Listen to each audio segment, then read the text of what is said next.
Hatiku mau menyembahmu, jiwaku merindukan Yesus. Hanya Kau.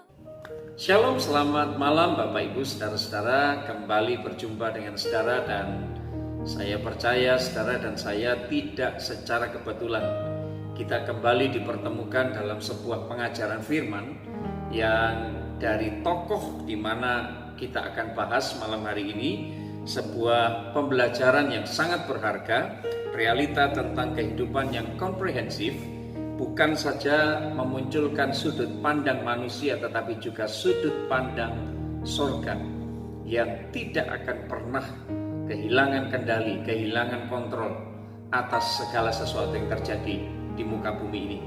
Saudara-saudara, tokoh yang luar biasa yang melalui hidupnya kita akan belajar, dan kita mau menjadi orang-orang yang sekuat dan sehebat orang tersebut, tokoh Alkitab ini. Karena bukan tidak mungkin saudara dan saya, walaupun dalam masa zaman yang berbeda dengan tokoh ini di mana kita hidup, tetapi di sepanjang sejarah hidup manusia, di sepanjang sejarah kekristenan selalu ada tantangan, selalu ada rintangan, ada penderitaan. Dan saya menyebutnya ini kurikulum wajibnya Tuhan bagi saudara dan saya untuk membentuk karakter kita. Karena ingat, goal terakhir Tuhan untuk hidup saudara dan saya adalah menjadikan kita seorang anak yang memiliki keserupaan, segambar dan serupa dengan Allah kita. Bapak Ibu Saudara yang dikasihi Tuhan, mari kita akan melihat dari seorang tokoh yang bernama Ayub. Saya membaginya dalam beberapa bagian, dan beberapa waktu yang lalu saya membaca dan menyebut bagian ini. Bagian yang pertama ketika saudara membaca kitab Ayub pasal 1 ayat 1 sampai yang ketiga, memberikan judul perikop bagian ini adalah Ayub dan harta kekayaannya. Dan saudara, secara ringkas saya mau sampaikan bahwa yang berulang-ulang tercatat dalam bagian ini adalah karakter moral Ayub yang sedemikian saleh, sedemikian jujur dan takut akan Tuhan dan menjauhi kejahatan. Tapi pada bagian ini pula kita mendapati Ayub ini sebenarnya orang yang hidup dengan bergelimang harta. Dia memiliki begitu banyak catatan mengenai harta benda yang dia miliki, saudara-saudara. Bagaimana dengan 7.000 ekor domba, bagaimana dengan 3.000 onta, 500 pasang lembu, 500 keledai betina, dan masih banyak budak-budak yang dia miliki. Kemudian saudara, secara cepat saya membagi bagian yang kedua dan memberinya judul Ayub dan anak-anaknya, pasal 1. Ayat 4 sampai 5. Saudara-saudara, Ayub ini juga dikenal sebagai bapak, orang tua yang sangat bertanggung jawab terhadap kerohanian anak-anaknya. Karena saudara, yang seperti yang saudara tahu, anak-anak Ayub memiliki kebiasaan hampir setiap malam mereka mengadakan pesta, dan Alkitab kita mencatat pagi-pagi benar setelah anak-anaknya berpesta, maka Ayub selalu mempersembahkan korban bakaran supaya Ayub menjaga supaya anak-anaknya tidak berbuat dosa. Dan sekali kalau andaikan anaknya berbuat dosa pada saat mereka mengadakan pesta karena lepas kontrol, maka persembahan Ayub ini, korban bakaran Ayub ini dimaksudkan untuk menebus dosa dan kesalahan mereka, sehingga mereka kedapatan tidak bercacat celah di hadapan Tuhan. Dan selanjutnya saudara-saudara, saya menyebut bagian yang ketiga adalah dialog yang pertama di sorga. Dialog di sorga yang pertama, pasal 1 Ayub ayat 6 sampai ayat yang ke-12. Saudara-saudara yang dikasihi Tuhan, secara singkat pula saya mau menyampaikan bahwa ada dialog antara Allah dan iblis di sorga. Ketika iblis bersama-sama dengan malaikat-malaikat Tuhan menghadap Tuhan, disitulah terjadi dialog, di mana Tuhan Allah kita membanggakan seorang yang bernama Ayub dengan karakternya yang unggul. Dan iblis memang pada akhirnya dia adalah bapa segala dusta. Dia berupaya untuk mengatakan kepada Tuhan, merespon pernyataan Tuhan dengan mempertanyakan integritas Ayub, saudara-saudara. Penilaian Allah terhadap Ayub itu memang diragukan oleh iblis jahat ini, dan dia memandang begitu rendah Ayub di hadapan Tuhan. Saudara-saudara yang dikasihi Tuhan, karakter moral Ayub yang sangat konsisten ini dianggap sebagai buah yang muncul oleh karena Tuhan menjagai hidup Ayub dengan semua harta bendanya. Jadi sebenarnya menurut iblis, ketika Ayub kehilangan seluruh harta bendanya, apa yang dia miliki, maka dia pasti akan segera mengkhianati Tuhan, meninggalkan Tuhan, mengutuki Tuhan. Dan saudara-saudara, sekali lagi Ayub dipandang rendah oleh iblis. Dan saudara-saudara yang dikasihi Tuhan, bahkan iblis berani menjamin Ayub pasti akan mengutuki Tuhan, meninggalkan dan mengutuki Tuhan ketika seluruh harta bendanya dihabiskan. Dan saudara-saudara perlu tahu bahwa di dalam dialog ini Allah turut campur tangan, karena Alkitab kita mencatat Allah mengizinkan iblis untuk mengambil harta benda Ayub, tetapi bukan diri Ayub. Dan saudara-saudara, saya menyebut bagian yang berikutnya. Kalau saudara membaca kitab Ayub pasal 1 ayat 13 sampai 22, Ayub kehilangan harta kekayaannya. Dan ketika iblis mendapatkan izin Tuhan untuk menguasai seluruh harta benda Ayub, ia segera melaksanakan rencananya, dan tujuan Ayub ini jelas. Tujuan Ayub jelas, membuat Ayub, tujuan iblis jelas, membuat Ayub menghujat dan meninggalkan kesalehannya.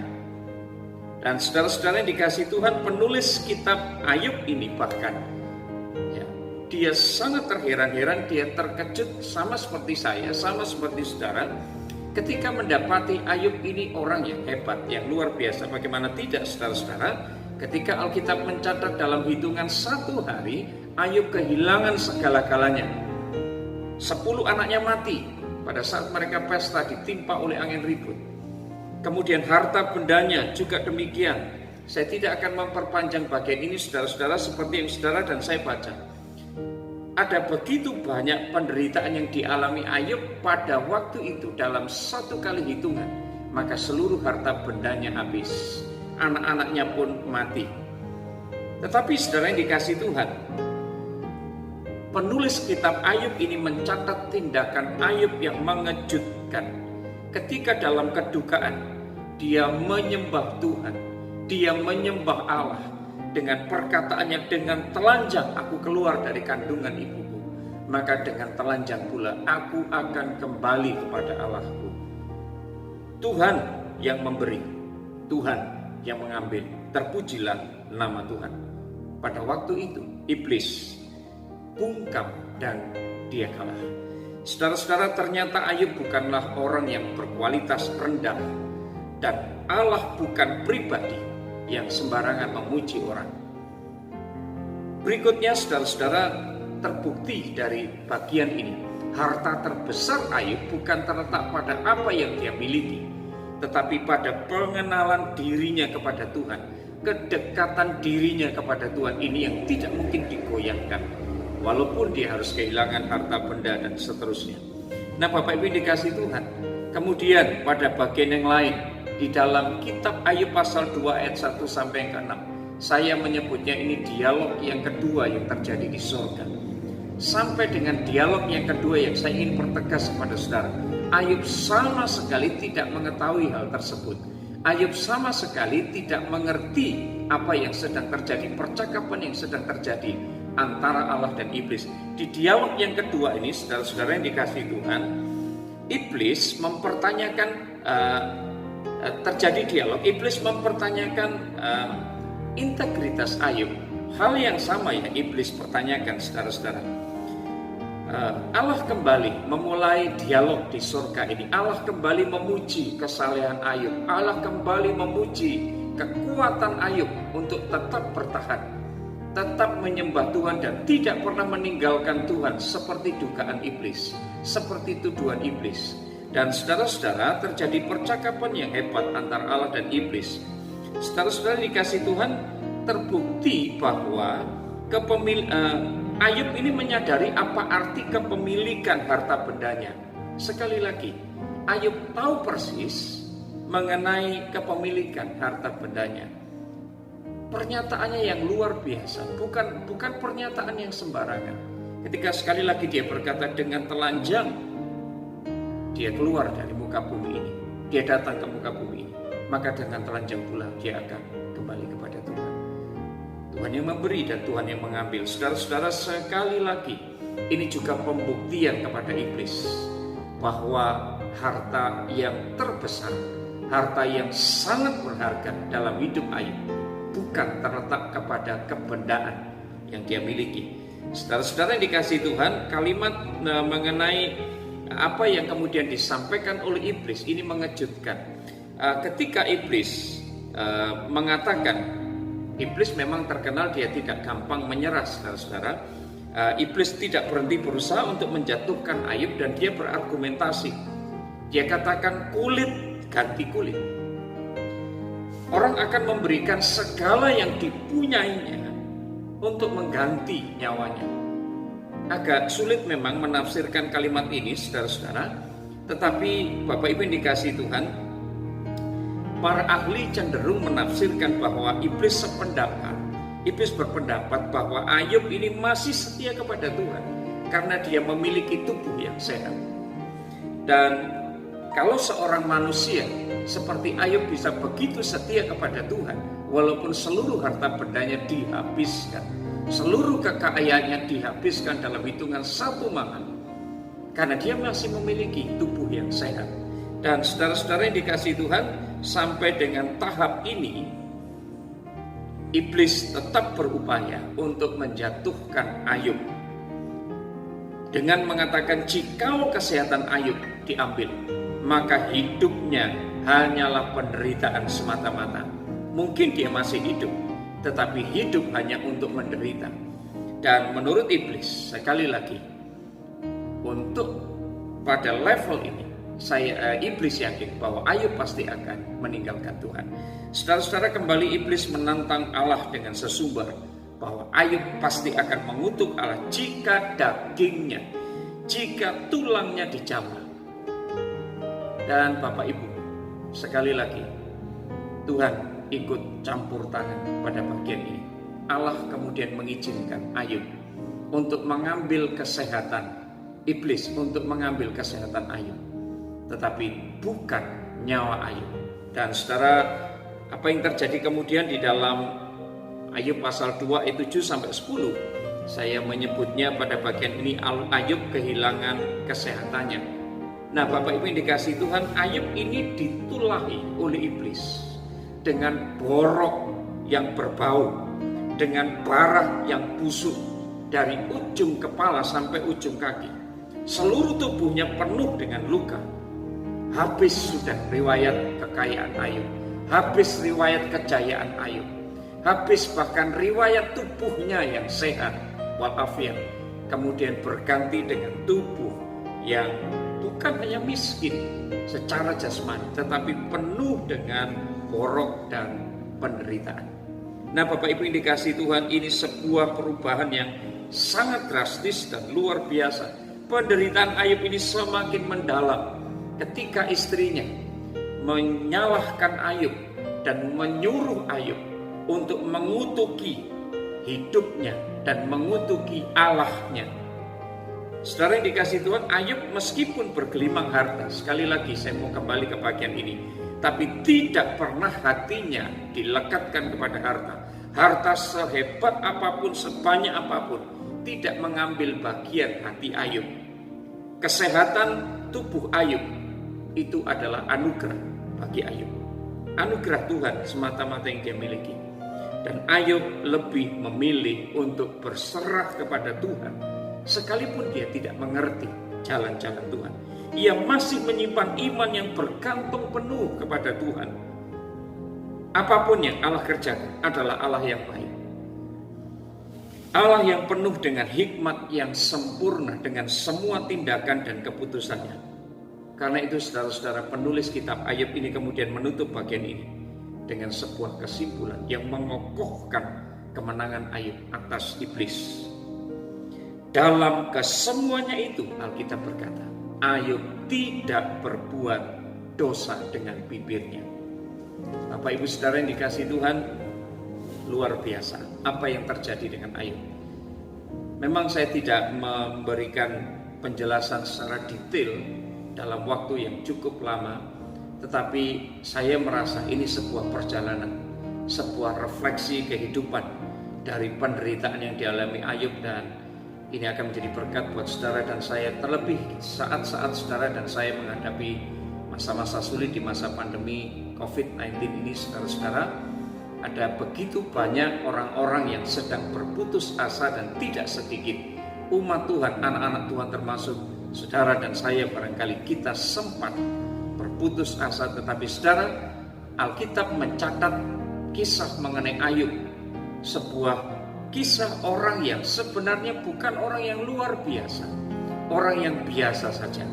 Dia juga manusia sama seperti saudara dan saya, dia juga hamba Tuhan sama seperti saudara dan saya, anak-anak Tuhan. Tapi melalui kehidupan Ayub, saudara dan saya akan melihat sebuah refleksi pergumulan anak-anak Tuhan yang dalam kurun waktu yang mungkin kita tidak pernah tahu, saudara-saudara, sampai kapan penderitaan harus dialami. Tetapi Bapak Ibu yang dikasih Tuhan, mari kita akan belajar sekali lagi dari Ayub. Dalam kurun waktu tertentu setelah hartanya habis, tubuhnya dijamah iblis, Ayub menjalani sebuah kehidupan yang penuh penderitaan. Dia tidak tahu kapan masa penderitaan ini akan berakhir. Dia tidak tahu bagaimana membangun kembali masa depannya. Dan saudara-saudara, Ayub juga tidak tahu kapan pergumulan ini akan berakhir dan hari esok akan menjadi lebih baik. Dan barangkali dia sempat berpikir, kalaupun dia masih hidup, maka barangkali itu adalah hari terakhir dia hidup. Kalaupun ada kesembuhan yang dia alami, kalaupun dia disembuhkan dari sakit penyakitnya, mungkin dia akan sembuh. Tetapi dia hanya akan menjalani kehidupan yang penuh dengan kemiskinan dan penderitaan. Dan saudara yang dikasihi Tuhan, tetapi mari kita melihat sekali lagi apa yang terjadi dengan Ayub. Saudara-saudara, penderitaan Ayub ini bukan saja oleh karena keterhilangan apa yang dia miliki atau malapetaka yang terjadi di masa hidupnya. Pergumulan Ayub ini mencakup juga pengharapan ke masa depan, tapi pengharapan akan masa depan yang, sebab tanpa pengharapan, saudara-saudara, hari depan kita tidak akan memiliki gairah untuk mempertahankan hidup. Nah, Bapak Ibu yang dikasihi Tuhan, pada bagian ini saya mau sampaikan mengenai refleksi kehidupan Ayub sebagai manusia. Mungkin kita akan bertanya-tanya, mengapa Tuhan mengizinkan orang yang sesaleh Ayub, orang yang setakut akan Tuhan seperti Ayub, orang yang menjaga hidupnya untuk tetap benar di hadapan Tuhan. Pada zamannya saya yakin tidak banyak orang yang memelihara sedemikian saleh hidupnya seperti Ayub. Tapi saudara-saudara, apa yang terjadi dengan Ayub selanjutnya? Mengapa Tuhan seolah-olah bersikap tidak adil dengan memperlakukan Ayub sampai dia menderita seperti ini? Barangkali ini juga akan meruntuhkan teologi kemakmuran yang selalu mengukur perkenanan Tuhan dengan harta benda yang dimiliki oleh seseorang. Artinya semakin seseorang berkenan kepada Tuhan, maka ditandai dengan kekayaannya yang semakin berlimpah. Ini sebuah teologi yang tidak benar, yang tidak alkitabiah. Nah, Bapak Ibu yang dikasihi Tuhan, berkat terbesar yang Tuhan berikan bagi orang yang saleh, bagi orang yang menjaga hidupnya benar, adalah penyertaan Tuhan dan pengenalan akan Tuhan. Penyertaan dan pengenalan akan Tuhan selalu memberikan kebahagiaan kepada saudara dan saya, orang-orang yang tetap bertahan di tengah kesulitan yang bagaimanapun. Nah, saudara-saudara yang dikasihi Tuhan, kiranya kitab Ayub ini menolong saudara dan saya untuk menemukan bahwa ada sebuah realitas kehidupan di muka bumi ini. Ketika saudara dan saya hidup di dalamnya, satu waktu kita mungkin akan mendapati sebuah kenyataan yang sama sekali di luar ekspektasi kita, di luar harapan-harapan kita. Sebagai orang yang berupaya untuk hidup benar, sebagai orang yang berupaya untuk menjaga kesalehan dan kekudusan hidup. Tapi kita diperhadapkan kepada situasi yang sama sekali bertolak belakang dengan apa yang dipikirkan banyak orang. Dan tidak sedikit barangkali orang berpikiran negatif tentang hidup kita. Nah, saudara yang dikasihi Tuhan, kuncinya ada pada hati kita yang berpaut penuh kepada Tuhan, bukan kepada harta benda yang saudara dan saya miliki. Karena kita menyadari ketika kita datang ke bumi dengan telanjang, kita akan kembali kepada Tuhan dengan telanjang. Tuhan yang memiliki segala sesuatu atas hidup saudara dan saya, maka Tuhan yang mengambil. Kiranya mulut kita akan penuh dengan pujian, hati kita meluap dengan syukur. Apapun yang terjadi dalam hidup saudara, surga tidak akan pernah lepas kontrol dari semua peristiwa yang terjadi atas hidup saudara dan saya. Saya percaya kesalehan kita, kekudusan yang kita bangun, hubungan pribadi, keintiman kita dengan Tuhan akan menghasilkan sesuatu yang jauh lebih bernilai daripada harta, benda, kekayaan yang saudara dan saya miliki. Tuhan kita, Yesus Kristus adalah harta yang sesungguhnya. Kiranya Tuhan menolong saudara dan saya malam hari ini. Tuhan Yesus memberkati. Saya akan berdoa untuk saudara. Bapa di surga, kami bersyukur malam hari ini. Pengajaran firman yang sederhana ini kiranya menolong kami, membuka mata rohani kami, menyingkapkan setiap misteri, hal-hal yang tersembunyi selama ini bagi kami. Tidak membuat kami kaget, tidak membuat kami terkejut dengan segala sesuatu yang terjadi. Mungkin sesuatu yang tidak pernah kami pikirkan, penderitaan, persoalan yang datang bertubi-tubi dalam hidup kami, sementara kami berupaya menjaga hidup benar, berupaya menjaga kekudusan dalam hidup kami. Namun kami tahu pada akhirnya Tuhan, bahwa hubungan kami dengan Tuhan itu jauh lebih bernilai daripada semua harta kekayaan yang dunia bisa berikan. Dan kami bersyukur olehnya Tuhan, karena kami tahu Tuhan yang memiliki segala sesuatu atas hidup kami. Dan jika Tuhan berkenan mengambil, maka Tuhan tetap memberi kami kekuatan. Tuhan akan menolong kami berjalan melewati hari-hari yang penuh dengan kesulitan hari ini dan ke depan. Tapi kami tetap membangun iman kami, membangun percaya kami kepada Tuhan, bahwa Tuhan pasti mendatangkan sesuatu yang jauh lebih baik dari apa yang kami pikirkan dan doakan. Terpujilah nama-Mu Tuhan. Berkati setiap telinga yang mendengar, setiap mata yang memperhatikan, hati yang dibuka untuk kebenaran firman malam hari ini. Di dalam nama Yesus kami